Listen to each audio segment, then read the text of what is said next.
합니다. 우리 로이드 존스 목사님이 전쟁 후에 침체 가운데 있었던 영국 교회, 특별히 런던에 살고 있는 우리 그리스도인들을 향해서 베풀었던 영적인 침체라는 그 주제의 일련의 설교 가운데 이제 9번째 설교예요. 벌써 9번째 설교입니다. 근데 이제 이 9번째 설교에 이르러서 로이드 존스 목사님 무슨 얘기를 하냐면, 이제 예비적인 범주에서 벗어나서 조금 더 구체적인 자리 가운데 들어간다, 그렇게 이야기하고 있습니다. 그러니까 예비적인 범주란 뭐냐면, 예수님 믿을 때, 처음 믿을 때에 신앙의 삶의 시작 가운데서 신앙이 무엇인지 명확하지 않기 때문에, 그래서 일어나고 있는 여러 가지 넘어지고 어려움에 빠지고 불행하게 되는 그런 원인들이 바로 예비적인 어려움이라고 그렇게 이야기하는 거예요. 그리고 이제 예비적인 단계를 거친 후에 이제 조금 더 그리스도인의 삶에 적극적으로 진입하는 그 순간에 그때 겪게 되는 일들이 이제부터 말씀 가운데 전해지는 것이죠. 그러면서 로이드 존스 목사님 무슨 얘기를 하냐면, 그리스도인의 삶 가운데는 초신자의 삶이나 성장한 자의 삶이나 그 가운데 언제든지 방심할 수 없다. 언제나 위험이 도사리고 있다. 위험이 없는 그런 시기는 없다. 그렇게 이야기합니다. 우리 잘 아시다시피 예수님이 광야에서 마귀의 시험을 당하셨습니다. 그리고 나서 누가복음 4장 13절에 뭐라고 말씀하시냐면, 마귀가 모든 시험을 다한 후에 얼마 동안 떠나니라, 이렇게 말씀을 해요. 여러분, 그래서 이 말씀 가운데 모든 시험을 다한 후에, 이 사단이 예수님에 대한 시험을 다 했구나 라고 생각하는 착각 가운데 있어서는 안 되는 거죠. 얼마 동안 떠나니라, 사실 잠깐 동안 떠납니다. 그리고 사단은 다시금 돌아와서 예수님을 시험하고 유혹합니다. 여러분, 사단이라는 존재는 자비가 없는 존재예요. 그래서 예수님이 죽으러 가시는 그 순간 십자가의 그 위에서도 계속해서 예수님을 낭망시키고 유혹하고, 그리고 시험하는 존재가 바로 사단입니다. 마찬가지로 우리의 인생 가운데서도 사단을 이겼다, 사단이 쫓겨갔다, 그런 영적인 승리의 순간이 있다, 방심한 틈에 사단이 오는 거예요. 그래서 우리 언제나 전신갑주를 취해야 하는 것이에요. 초신자의 시기든지 우리 성장하는 시기든지 그리고 이제 사역을 끝낸 시기든지 어느 시기든지 우리가 주님 부름 받는 그 순간까지 계속해서 우리 지속적으로 영적으로 무장하고 시험에 대비하는 여러분들 되시기를, 제가 되기를 주님의 이름으로 축복합니다. 그렇지 않으면 어려움에 빠진다는 것이죠.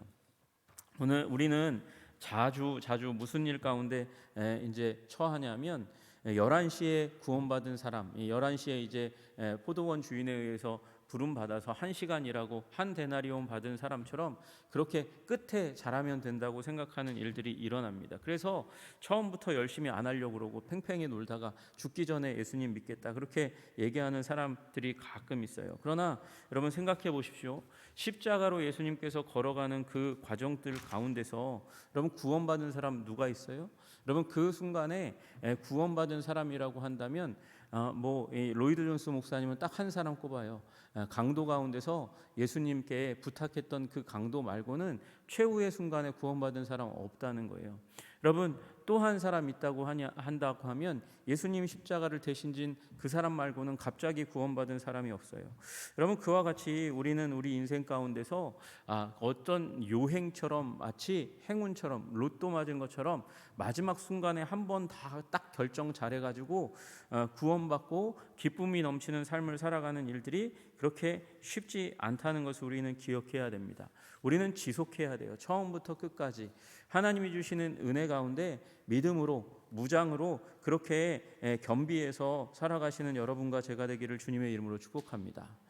오늘 이 마태복음 20장의 포도원 주인과 품꾼의 비유는 왜 예수님께서 이 얘기를 하셨을까 보니까 19장 때문에 이 얘기를 하는 거예요. 19장에 보니까 무슨 일이 일어나냐면, 젊은 부자가 와가지고 예수님 말씀하시는데, 내가 예수님 말씀하시는 거 잘 들어보니까 제가 다 순종한 것 같아요.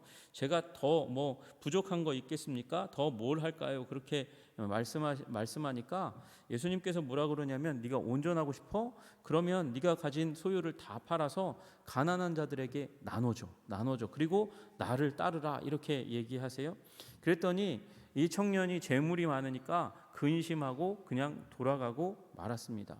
여러분 그 장면이 딱 나오니까 주위에 그 장면을 본 사람들이 수군수군하고 요동하기 시작했습니다. 왜 요동하냐 하면 아니 저 사람 저렇게 하나님의 율법에 대해서 열심히 있는 사람, 자기 자신의 재산을 이미 나누어 준 그 사람도 천국에 못 들어가면 어떻게 하는 거야? 그리고 천국에 들어가는 길이 가지고 있는 것 다 팔고 가난한 자들에게 내어준다고 하면 도대체 누가 천국 가는 거야? 그러면서 사람들이 수군대고 의혹이 생기기 시작했어요. 그러니까 그들에게 누가 갑니까? 그렇게 얘기하니까 예수님이 하시는 말씀이 사람으로는 안 되는 거야. 하나님이 하시는 거지. 그렇게 아버지로서는 할 수 있는 거야. 그렇게 얘기해요. 여러분 그 말이 무슨 의미죠? 인간은 천국 갈 구원을 그들의 삶 가운데 스스로 만들어낼 수 없다. 하나님이 은혜 주셔야 구원받는 거야. 이 얘기하는 거죠. 그런데 뚱딴지같이 그 얘기 딱 하고 나서 베드로가 이상한 얘기를 합니다. 베드로가 대답하여 이르되 보소서 우리가 모든 것을 버리고 주를 따라 싸운데 그런즉 우리가 무엇을 얻으리까? 이렇게 얘기해요. 그러니까 지금 베드로가 얘기하는 게 뭡니까? 내가 버렸습니다. 저 사람 젊은 부자는 못 버렸는데 우리는 버렸습니다. 그러면 우리는 뭘 얻을까요? 지금 예수님은 지금 하나님으로서 하나님의 은혜로서 구원받는 거야. 영생을 얻는 거야. 이 얘기를 했는데 하자마자 바로 베드로가 헷가닥했는지 우리는 다 버렸거든요. 우리는 뭘 얻을 수 있을까요? 그렇게 얘기하는 거예요. 예수님께서 그것에 대해서 친절하게 말씀하셨어요. 말씀하시고 나서 그 다음에 오해와 곡해가 있을까 봐 그들에게 줄 상급이 어떤 것인지 예수님 말씀하셨거든요. 그런데 그러고 나서 예수님께서 다시 품꾼의 비유를 말씀하세요. 품꾼의 비유, 오늘 본문의 말씀을 말씀하신단 말이죠. 여러분 이 내용이 뭐예요? 여기 이제 몇 시 이렇게 나오는데 이른 아침에 나가서 이른 아침에 집주인이 나가서 포도원 품꾼을 불러왔어요. 아주 이른 아침이에요. 그리고 나서 오전 9시, 그리고 12시, 오후 3시, 오후 5시 그렇게 4번에 걸쳐서 그러니까 이른 아침에 했을 뿐만 아니라 나머지 4번도 더 해서 품꾼들을 데리고 왔어요. 그러고 나서 이제 일을 마쳤어요. 6시에 딱 마쳤습니다. 그러니까 이제 품꾼들에게 일한 자들에게 품삯을 줘야 되잖아요. 그런데 맨 나중에 오후 5시에 와서 1시간밖에 일 안 한 사람에게 한 데나리온을 줬어요. 그런데 그 돈을 주는 순간 사람들의 머리가 갑자기 뻥 하고 뚫리고 이제 계산이 쫙 돌아가기 시작하는 거죠. 한 사람에게도 한 데나리온을 줬는데 그러면 우리에게는 얼마만큼의 데나리온을 줄 것인가? 그렇게 고민하고 기대하기 시작했어요. 그런데 그 다음 사람들 모든 품꾼에게 다 한 데나리온씩 주는 거예요. 그러니까 자기들이 상상하고 기대했던 계산과 완전히 틀리잖아요. 그래가지고 머리가 팍 돌아간 그 머리 이 계산 가운데 계산에 미치지 못하니까 낭망합니다. 실망하고 낭망한 데서 그친 게 아니라 집주인을 원망했다. 11절에 그렇게 말씀하고 있어요. 그리고 가서 따지는 일들이 일어납니다. 근데 그때에 이 품꾼들을 부른 주인이 뭐라고 얘기하냐면 나는 약속한 대로 했어. 그렇게 얘기하는 거예요. 여러분 약속한 대로라는 말이 뭐냐면 이제 이 2절에 보면 그가 하루 한 데나리온씩 품꾼들과 약속했다. 누구에게? 이른 아침에 픽업한 찍어가지고 데리고 온 그 품꾼들에게 하루에 한 데나리온 2절에 그렇게 약속했어요. 약속을 했는데 약속에 신실한 그 주인은 약속대로 했는데 자기 기대에 안 맞다고 드디어는 불평하고 불만하고 원망하고 그 다음에 이 포도원 주인을 어떻게 해요? 악하다고 평가하는 일이 있었다는 것이죠. 여러분 이 말씀은 이미 로이드 존스 목사님이 앞에 부분에서 말씀하신 거예요. 한 가지 큰 죄 그 다음에 너무 늦게 왔어. 그래서 후회한 사람에게 마지막 5시에 왔다가 한 데나리온 받은 사람을 통해서 위로받도록 하는 거죠. 먼저 부름받은 사람이나 나중에 부름받은 사람이나 하나님께서는 너무 후회하지 마. 왜? 이들에게 약속한 한 데나리온 그것과 동일하게 주신다는 거죠. 동일하게 주신다는 거예요. 그래서 늦게 왔어도 하나님은 넉넉하게 섭섭하지 않게 하나님은 베풀어 주신다, 이 얘기를 말씀하시지만, 그러나 그 얘기로 너무 늦게 회개하고 교회 가운데 들어와서 하나님의 은혜를 맛보고 있는 사람을 위로했지만, 사실은 이 비유의 초점은 누구를 위한 거라고요? 원래 이 비유의 초점은 지금 그 이전에 왔던 사람들에게 주고자 하는 말씀이에요. 누구와 같은 사람? 젊은 부자와 같은 사람. 젊은 부자와 같이 자기의 열심으로, 자신의 율법 준수의 삶으로, 행동으로, 하나님께 대한 열심으로 말미암아 큰 상급 받기를 원하는 사람들에게 주는 말씀이죠. 누구에게 주는 말씀이에요? 베드로와 같은 사람에게 주는 말씀이라는 거예요. 우리가 모든 것을 버리고 주를 따랐습니다. 그러면 주님, 우리에게 무엇을 주시겠습니까? 라고 말한 사람들에게 주기를 원하는 하나님의 말씀이라는 거죠. 문제는 뭐예요? 먼저 부름받았는데 이들이 하나님을 향해서 불평하고 불만하고 원망을 가져서 역전이 일어났다는 거예요. 역전이. 완전히 업사이드 다운이 일어났다는 거예요. 무슨 업사이드 다운이? 완전히 순위가 뒤바뀌는 일이 왜 일어났습니까? 그들이 원망함으로 말미암아 나중에 부름받은 사람, 그래서 은혜와 기대에 하나님께 감사하는 사람들의 위치에 비해서 현저하게 떨어지는 일이 일어났다는 것입니다. 우리도 마찬가지라는 거예요. 우리도 하나님께 구원받았는데 그것을 계속해서 유지하지 않으면 우리도 순위에서 뒤처지고, 그리고 이들처럼 하나님 관점에서 볼 때 정말 문제 있는 사람, 이 베드로 문제 있는 사람이거든요. 지금 은혜로 구원받는 거야 그랬더니 우리 다 버렸는데 우리 뭐 주실 거예요? 이렇게 얘기하는 그런 관점 가운데 들어가는 사람이 될 수 있으니, 거기서부터 그 태도로부터, 그 방식으로부터 뛰쳐나오지 않으면 안 된다고 얘기하는 거예요. 여러분, 이게 사실 예수님이 말씀하신 말씀일 뿐만 아니라 많은 제자들이 말씀하신, 그 사도들이 서신서 가운데 말씀하시는 것이라고 우리는 봐야 하는 것이죠. 여러분, 갈라디아서 5장 7절에 바울이 뭐라고 얘기합니까? 너희가 다름질을 잘 하더니 누가 너희를 막아 진리를 순종하지 못하게 하더냐? 이렇게 물어요. 처음에 갈라디아 교인들이 다름박질을 잘했어요. 그런데 갑자기 공로의식이 확 들어오고, 그리고 율법주의가 확 들어오기 시작하면서 다름박질에 문제가 생겼다고 이야기하는 거예요. 진리에 잘 순종하지 못하는 일이 일어났다는 것이죠. 왜 이런 일이 일어났을까요? 여러분, 이 부분에 대해서 로이드 존스 목사님은 진단을 3가지로 냅니다. 첫째는요, 자기 자신과 자기 자신이 한 일에 대해서 태도가 잘못되었다는 거예요. 태도가 잘못됐다는 거예요. 자기 자신, 그리고 자기 자신이 한 일이 갑자기 오후 5시에 와가지고 한 데나리온 받은 사람을 딱 보는 순간 자기 자신을 그 사람보다 위에 두고 그 사람이 한 일보다 내가 한 일이 우위에 있다는 그런 생각을 하게 되면서부터 자기를 높이는 자리 가운데 들어갔다는 것이죠. 여러분, 자기와 자기 자신의 일에 대해서 초점을 맞추니까, 그러니까 무슨 일이 일어나냐면 하나님의 약속이, 이 포도원 주인의 약속이 보이지 않는 거예요. 자기 자신이 한 일에 집중하니까 하나님이 보이지 않는 그리스도인처럼 그렇게 되었다는 것이죠.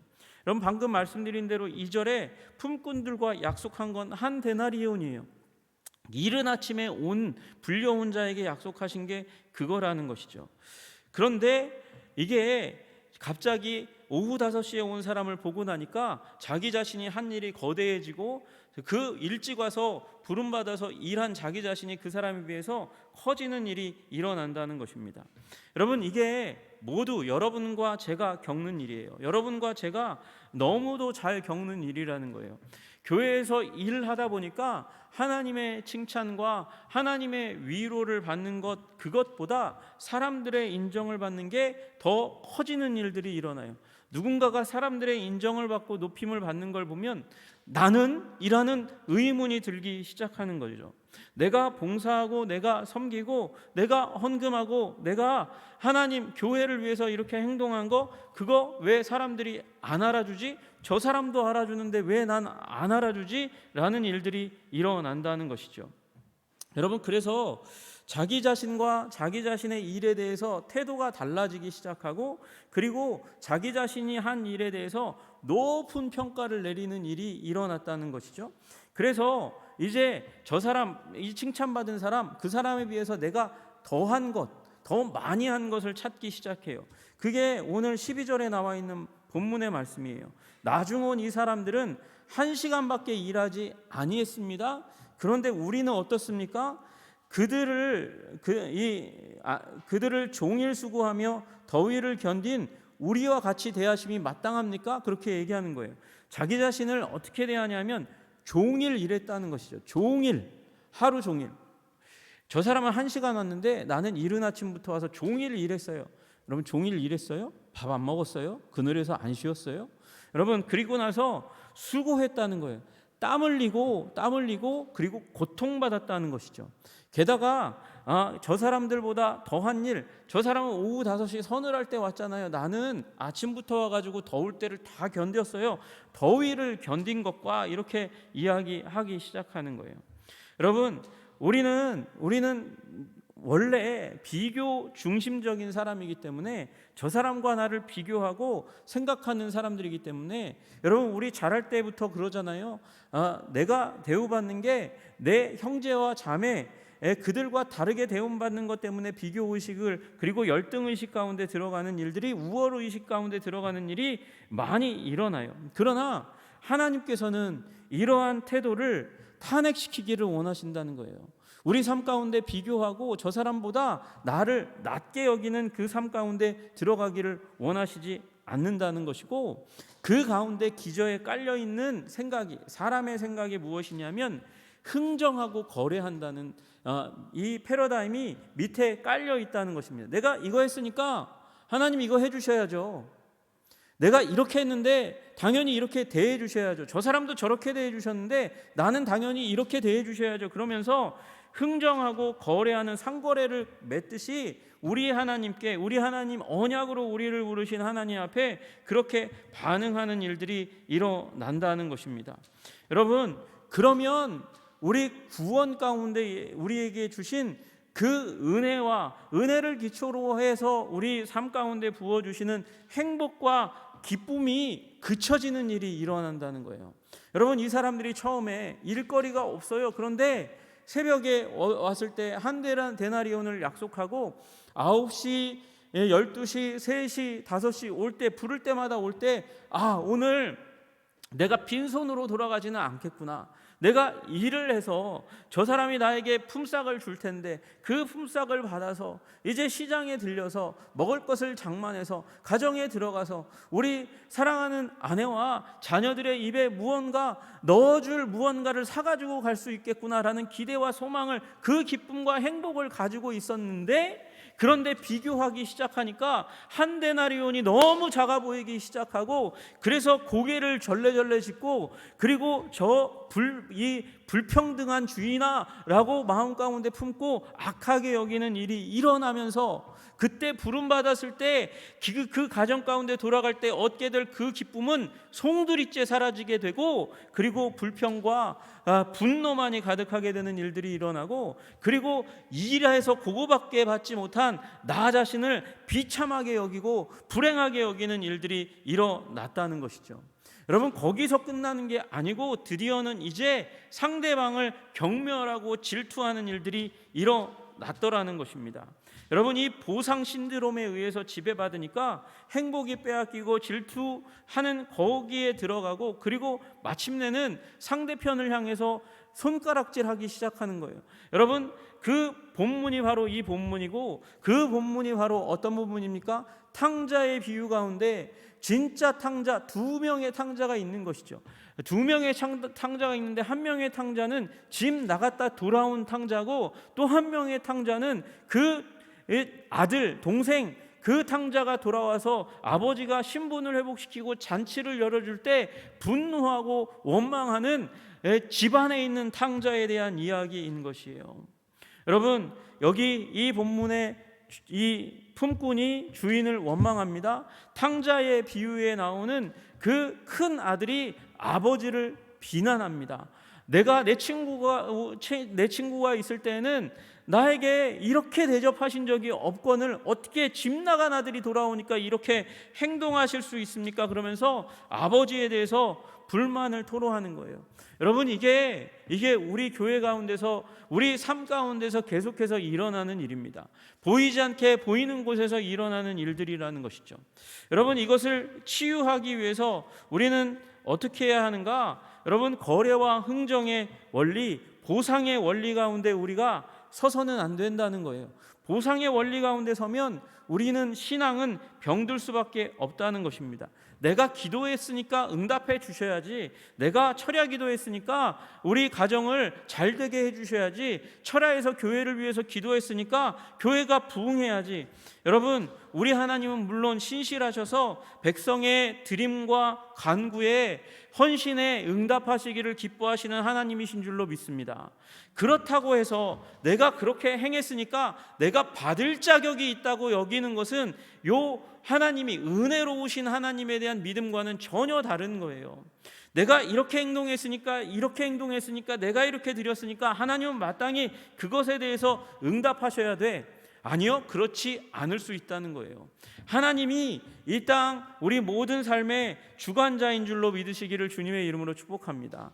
그래서 하나님께서 어떤 때는 예스, 즉각적으로 응답하실 때가 있고 노로 응답하실 때도 있고 딜레이 하셔서 아주 나중에 우리가 감지하지 못할 그때에 그 기도마저도 잊어버렸을 때 그것을 응답해 주실 수도 있다는 사실을 우리는 기억해야 돼요.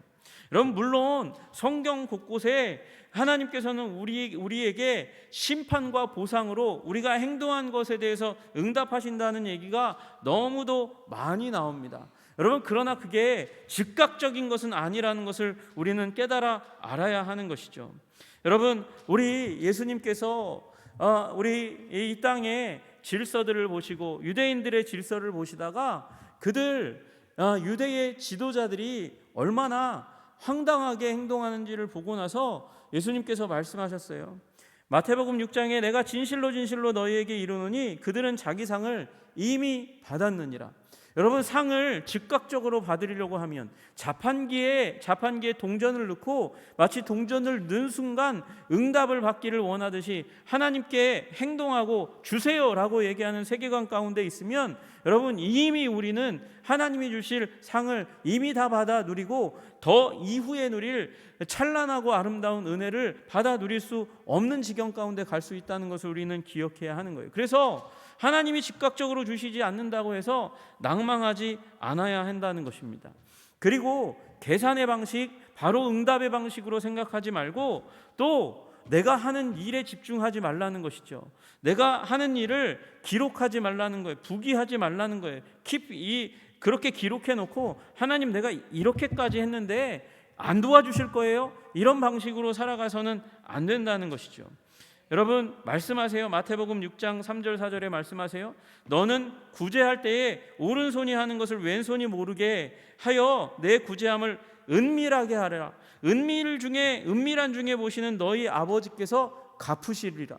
여러분, 우리가 기억하지 않고 우리가 부기하지 않고 계속해서 간직하지 않아도 하나님은 기억하시고 그리고 보상해 주신다는 거예요. 그래서 로이드 존스 목사님 말씀이 무엇이냐면, 당신이 하나님을 위해서 그렇게 한 일을 기록하고 그리고 그것을 주장하지 말고 하나님이 기록하시게 하시라고, 하나님이 기억하시게 하시라고. 그러면 우리가 그것을 떠나 있으면 하나님께서 반드시 기억하시고 그리고 응답해 주실 것이라고 말씀하시는 거예요. 여러분, 그렇게 주님께 맡기시는 여러분들 되시기를 주님의 이름으로 축복합니다. 하나님께서 우리 기억하시고 반드시 은혜로 응답하실 것에 대해서 여러분 믿음으로 굳건하게 서시는 여러분들 다 되시기를 주님의 이름으로 축복합니다. 또 하나, 그렇게 하나님께서 다 기억하시고 언젠가 응답해 주실 것이고 신실하신 하나님은 그렇게 우리의 헌신과 믿음에 응답하시기를 기뻐하시는 하나님이니까 그렇게 맡기고, 그리고 하나님께서 이 세상을, 우리의 인생을 다스리는 원리가 은혜라는 사실을 다시 한번 인정하고 기뻐하고 즐거워하라는 거예요. 여러분 보니까, 여러분 이 품꾼들이 오후 5시에 와서 품삯 받은 사람이 품삯 받기 전까지는 기대함 가운데 있었어요. 소망 가운데 있었어요. 즐거움 가운데 있었어요. 그런데 그걸 받자마자 와사삭 그 행복이 깨어져 버리잖아요. 여러분, 그러니까 그 사람의 행동 그리고 받은 상급을 보니까 내가 받을 것에 대해서 기대만큼 안 되니까 낭망하고 깨어지고 부서지는 거잖아요. 여러분, 그러니까 계속해서 키핑하라는 거예요. 그 사람도 은혜고 나의 인생도 은혜에 기초한다는 사실을 발견하라는 거예요. 은혜에 기초한 삶이라는 것을 기뻐하고 그리고 믿고 기뻐하고 즐거워하라는 것이죠. 여러분, 그렇게 하나님께서 우리 각자에게 하나님께서 뜻하시고 품으신 계획이 있고 그 계획에 따라서 은혜의 하나님은 은혜로 우리의 삶을 채워주실 줄로 믿으시기를 주님의 이름으로 축복합니다. 그래서 하나님께 헌신하십시오. 믿음을 드리십시오. 사랑을 베푸십시오. 주님을 위해서 봉사하십시오. 그리고 나서 이렇게 외치라는 거예요. 이와 같이 너희도 명령받은 것을 다 행한 후에 이르기를 우리는 무익한 종이라 우리가 하여야 할 일을 한 것뿐이라 할지니라. 우리는 무익한 종입니다. 우리가 해야 할 일을 했을 뿐입니다. 하나님 감사합니다 라고 얘기하면 된다는 것이죠. 이기적인 심정으로 자기를 돌아보고 생각하고 왜 이렇게 안 주시나, 그 보상의 원리 가운데 그렇게 서 있으면 원망과 비난 가운데 들어갈 수밖에 없지만, 그러나 우리의 시계도 쳐다보지 않고 일한 양도 쳐다보지 않고 장부도 기재하지 않고 오직 그것을 기억하시고 우리의 삶의 시기에 맞게 응답하실 하나님, 은혜로 채우실 하나님, 그 하나님을 바라보면서 오직 어두운 데서 불러내어 그의 기이한 빛에 들어가게 하신 하나님의 아름다운 덕을 생각하고 전하는 삶 가운데만 들어가라고 이야기하는 것이죠. 그러면 된다는 거예요. 그러면 치유받고 원망과 불평의 삶으로부터 우리가 일으켜임 받고 율법주의 세계관 가운데 응답과 보상의 삶 가운데서 우리가 구원받게 될 줄로 믿으시기를 주님의 이름으로 축복합니다. 여러분, 그래서 로이드 존스는 얘기합니다. 이들이 깨어진 세계관은 무엇이냐? 처음부터 끝까지 은혜라는 세계관이 결국은 이 5시에 온 사람에게 한 데나리온 주는 순간 깨져버렸다는 거예요. 하나님이, 이 품꾼 주인이 은혜롭다, 우리를 불러주어서 일감을 주었구나. 그런데 그게 깨져버린 거예요. 여러분, 우리 교회 안에서 하나님이 은혜의 하나님이라는 사실을 깨달아 하시기를 주님의 이름으로 축복합니다. 다른 지체를 보지 말고 우리 자신이 한 일도 보지 말고 우리를 사랑하셔서 부르신 그 하나님을 집중하여 보시는, 은혜의 하나님을 집중하여 보시는 여러분과 제가 되기를 주님의 이름으로 축복합니다. 그러면서 오늘 본문은 마지막 고린도전서 15장 10절의 말씀을 인용하면서 사도 바울의 고백을 인용하면서 다시 한번 로이드 존스는 우리가 은혜에 기초한 삶 가운데 살고 있는 것을 기억하라고 말해요. 그러나 내가 나된 것은 하나님의 은혜로 된 것이니 내게 주신 그 은혜가 헛되지 아니하여 내가 모든 사도보다 더 많이 수고하였으나 내가 한 것이 아닙니다. 오직 나와 함께 하신 하나님의 은혜입니다. 하나님의 은혜가 헛되게 되는 순간이 있다고 얘기하는 거예요. 그 하나님의 은혜가 헛되게 되는 순간이 언제냐? 내가 모든 사도보다 더 많이 수고했습니다 라고 얘기하는 순간 그 은혜가 헛되게 되는 건데, 그런데 내가 많이 수고했으나 그러나 그게 내가 잘나서가 아닙니다. 내가 한 것이 아닙니다. 나와 함께 하신 하나님의 은혜 때문입니다. 하나님의 은혜로 하나님에게로 그 공을 돌리기 시작할 때 우리가 쉽게 빠질 수 있는, 많이 빠지는 그 함정으로부터, 그 유혹으로부터, 시험으로부터 건진받게 될 줄로 믿으시기를 주님의 이름으로 축복합니다. 처음부터 끝까지 우리의 삶은 보이지 않는 하나님의 보이는 응답하시고 채우시는 은혜 가운데 서 있음을, 기초하고 있음을 결코 잊지 아니하시는 여러분 되시기를 주님의 이름으로 축복합니다. 기도하겠습니다. 하나님 아버지, 오늘의 말씀 가운데 포도원의 품꾼 가운데 하나님, 우리가 한 사람은 아닌지 우리 다시 한번 우리를 돌아보게 하여 주시기를 간절히 소원합니다.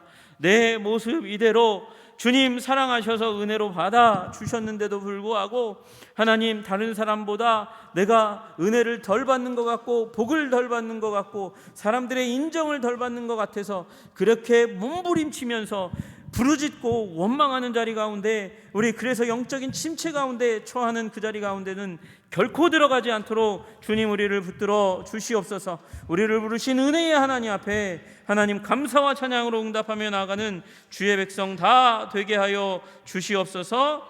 예수님 이름 받들어 기도드리옵나이다. 아멘.